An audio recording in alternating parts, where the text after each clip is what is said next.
Hey everyone, Egman here with another video, and today we have a top 16 breakdown for my OP07 case bounty tournament that I held this past weekend. It was over 200 players, and I think it's the largest North American event that we've had in OP07 so far, at least until we do get the large-scale regional starting in August, but it was a really big event. I really appreciate everyone who made it happen, and I'm really happy that we're able to hold these tournaments for the community as well. So again, I really appreciate all the support, all the judges helping this happen. I would not be able to do it without them, and these are just fantastic tournaments, and I do plan to do some more in the future, especially with the Card Fest coming up in September as well. But for this event specifically, it was a big event, and I do also want to thank the two sponsors that helped with prizing for this event as well. We do have Top Cut Central, which was able to help us get the first place Uses Kid, as well as some of the boxes for the case, as well as the Sleeve Chief, which did put a lot of the top 16 prizing as well.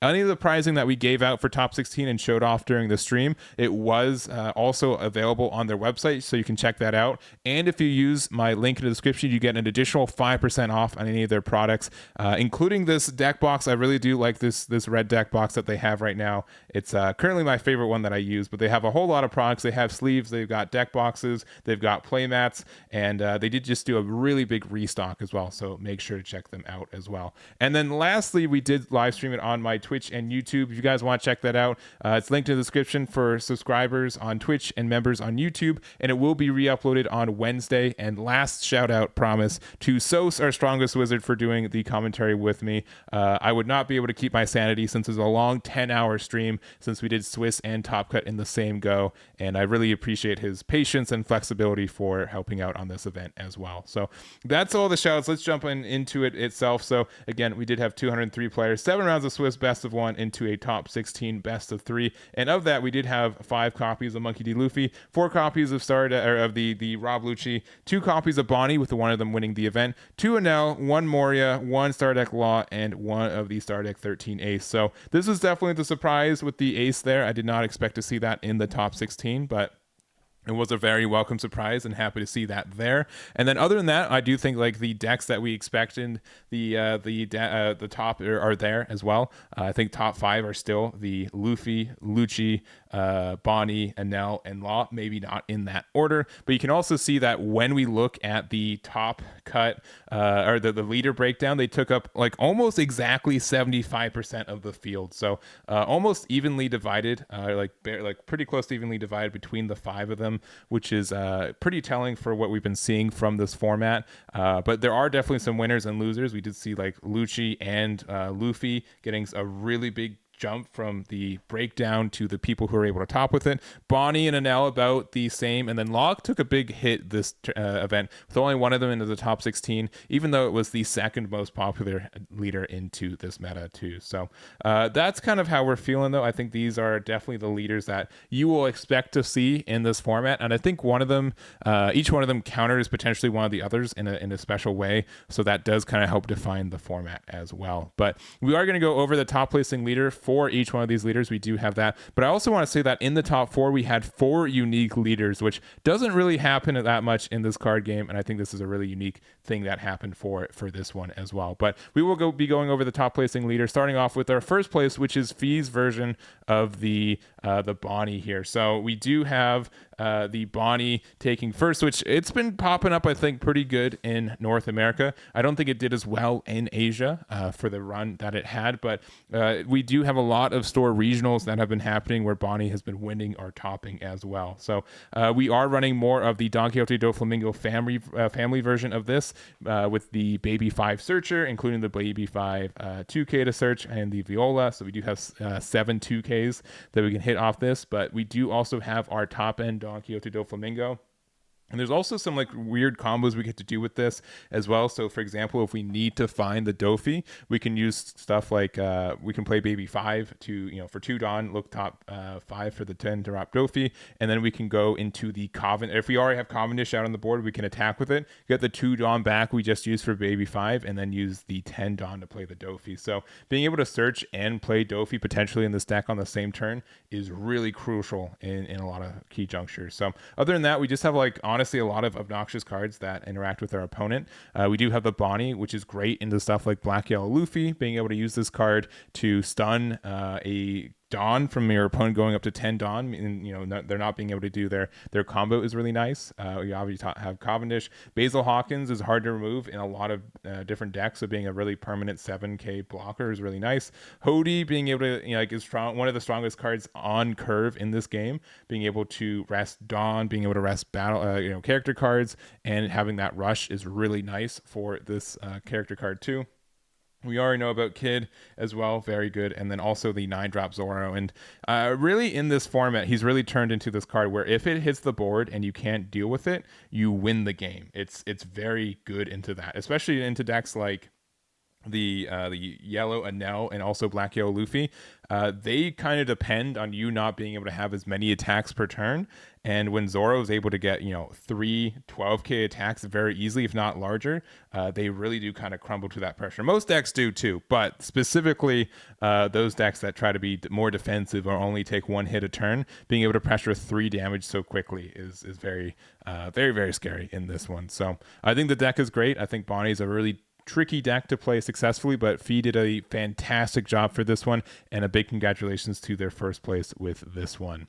Going on to second place, we do have Cory with the Star Deck 13 Luffy, and shouts to Cory for literally playing this deck for 10 hours with minimal mistakes. It's a very hard deck to play at like a 4-round local, so being able to play 7 rounds of Swiss into then an additional 4 hours of Top Cut is incredibly impressive. So definitely I hope he was able to recover after that. I know he's really tired at the end of it, but man, what a good finish for this build as well. So I do think that there is some greedy ways to build this deck right now, and there's some nice little tech options in this build specifically from Cory. We do play the Kuzan, which we are able to use this to potentially get some reduction. So being able to play Kuzan on curve and then use it for like a Luffy 5 cost later in the game can help you get the cost reduction and the removal that you kind of need. It's a little bit slow at times, but the card draw again by itself is pretty good.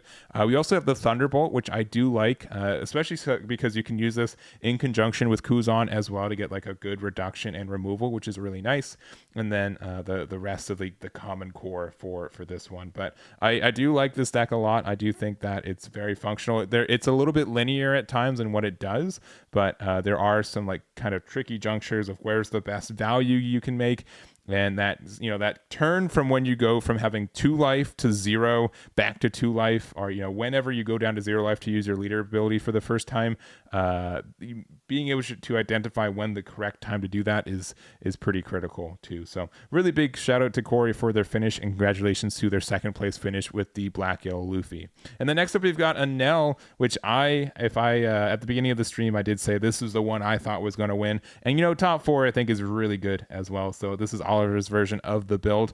Obviously Enel's been getting a lot of popularity in this set with mostly the introduction of the 10 cost Ace. I do think it's a really good finisher for the deck, but also just something to sustain and build your board. Pretty similar to Yamato, right? The deck was really dependent on finding your Yamatos to be able to heal and get the potential removal of something. The same kind of idea with Ace. Ace can do the same thing. You can heal from 1 to 2 and be a 10k rush, which means you can pressure something on board by just attacking with it immediately. So because of that, I think the deck is in a good spot and more consistently sees its top end when we don't really have any inherent searchers for it too. So other than that, I think it's pretty understood that like the Onami is in a good spot for the deck. I do like the Parasparrow as a 6/8. I know some people have been playing like the 6/7 Newgate as well, which I think is great, but being able to pressure some bigger bodies and just to be like a good tempo play, I think is fantastic. And then we do have like our 2Ks with the Flampe, with the Beige, with the Frankie, and then 4 of the You're the One Who Should Disappear, which man, if you could run this at 5 copies, you 100% would. It's such a good card. And sometimes it just wins you the game if it's the last card in your life too. So I think Enel's in a good spot for this format. I'm going to be really interested to see how it does on the second half and also when we're in these larger events as well in August and beyond. But I do like Enel as well, and I think it's going to be it's a terror. It's back to kind of like the popularity, at least the peak obnoxiousness that I think it was in OP05. And if you don't know how to play against this deck, you can get really punished by it too. So this is the build from Oliver, and congratulations to their top 4 finish on this one. And to wrap up the top 4, we do have Joseph with their copy of Rob Lucci. And I do want to just shout out Joseph as well. And, you know, I have more data and like opinions on some of these players and decks because we were streaming the event the entire time. But Joseph just went through the gauntlet. All right. They went undefeated in Swiss. And then after that, they did have to play a bunch of Black Yellow Luffys and only getting the loss on them into the top 4, which is generically the worst matchup for this deck if you ask most people for it. So I think being able to overcome that was very strong, and it just really showed how good he was as a player. And which is really, really impressive. Like some people can't, you know, in a normal circumstance have a hard time being Black Yellow Luffy, but in a tournament setting, best of 3, being able to overtake them and make it all the way to top 4 is really, really impressive. So their build was also more to the Navy side of it. I'd say most builds I've seen in the past couple weeks are more of like the standard CP9 version. We have like the standard ads, right? But this one removes some of like the Kaku and no Spandings as well. You'll notice that there's no Spandings in this, but does instead run more of the Navy stuff. So that does mean like 2 cost brand new. That also does mean the 6 cost Sakazuki, which this card I think is in a really good spot in this meta. The fact that we I think can easily stick this card and it's harder to remove against decks that aren't like the mirror match. The fact that Sakazuki, the leader, isn't around to punish you for playing such a big card as well, I think means that this gets a lot more staying power. And the fact that there's sometimes like Rob Lucci, you need to be able to play a card from your hand into your trash so you can play it later with your 8-drop Moria. So to be able to set that up the turn beforehand and also get, you know, your tempo is really, really good. So again, this is a really unique build, a very specific build, which I really like to see. There's a lot of 1s and 2s and ratios for some cards. There's even some 3 ratios on cards like Suru, and I think that's just fantastic to see. A diverse list that obviously I think a lot of testing and practice has gone into this, and the fact that you have been able to beat out some Black Yellow Luffys with this list is, I think, very remarkable too. So I don't have much more to say, but just really big congratulations to Joseph, and a big congrats again on their top 4 finish. So other than that, we do have 3 leaders that were able to be uniquely in the top 16. We're going to start off with Arni's version of the Gecko Moria, and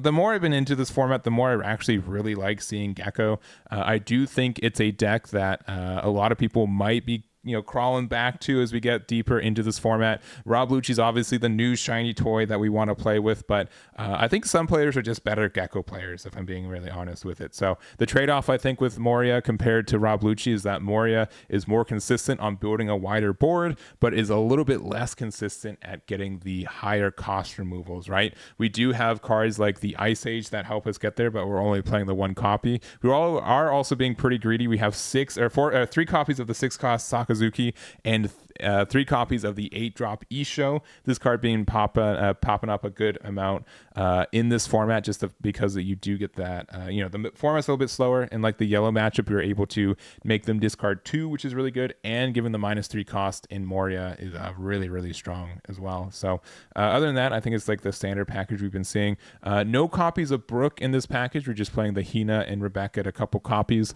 and then also we're playing the swag copy of like the Cerberus, which I really like this card.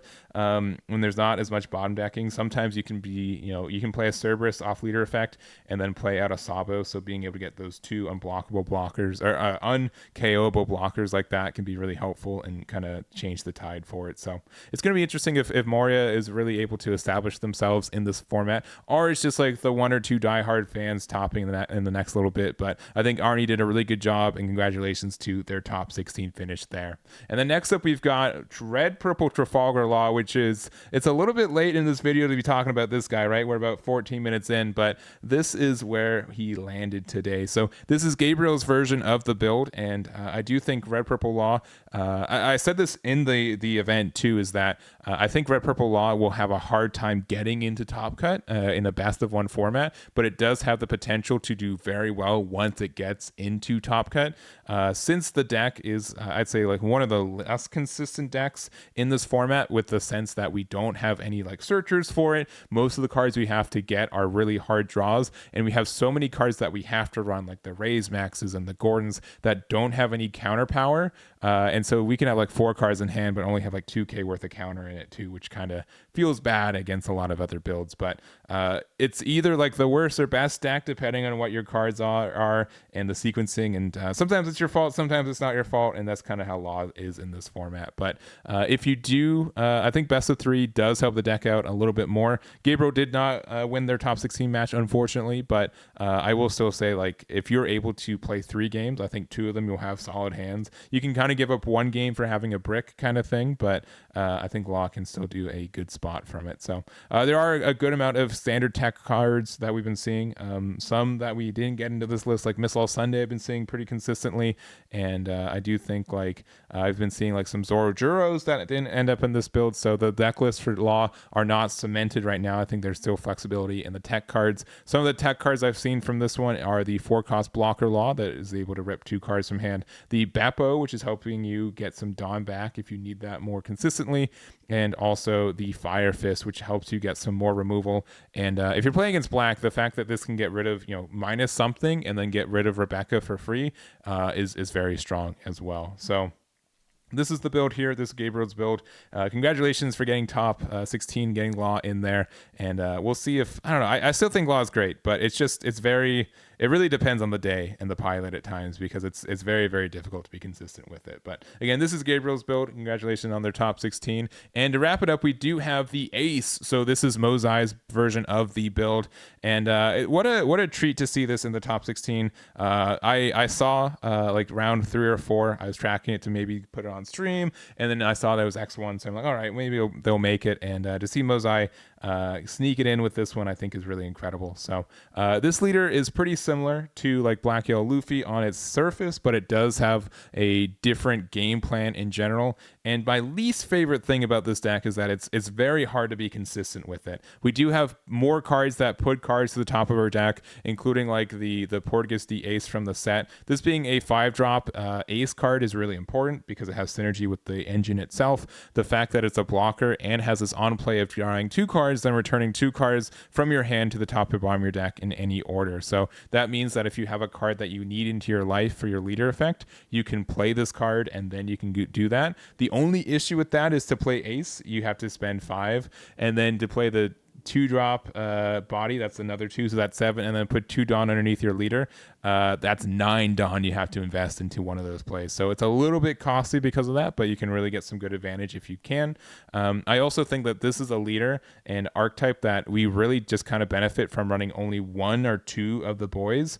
So we're focusing on only Luffy and Ace, not playing any copies of Sabo. And I do think in the future we're even able to just focus on maybe Ace and OP08, because that's like the biggest issue I've always found with this deck is like, yes, you could potentially have a really good play, but it's really dependent on being able to make sure that your top 5 has the 5-drop that you need from it, and then you also have the corresponding 2-drop, and it's also the good 5-drop for the current situation that you have. So I think that is a little bit tricky for the deck. So we do have some new adds to it though as well. We do have the Boa Hancock from OP07.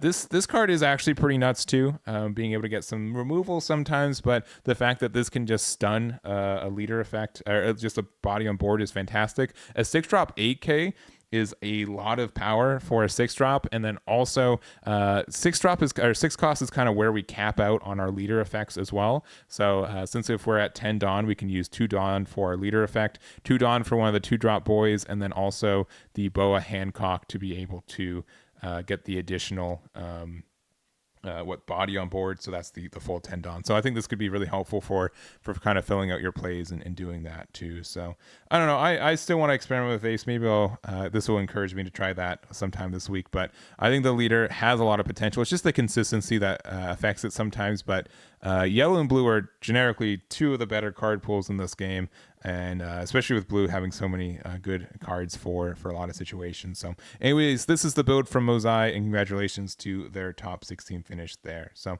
anyways, that's going to be it for us. I do want to thank you guys again for watching this and supporting the live stream and this event in general. If you guys want any of the deck lists, they are going to be on my website, Egman Events, and for other events that we've been covering too. I do have some store regionals coming up in the next little bit that I'm updating too. There's just a lot of smaller events, and I'm going to do my best to keep those all up to date as best as I can. So that's going to be it for me. Thank you guys so much for watching. Hit that like and subscribe if you haven't already, and I'll catch you all next time.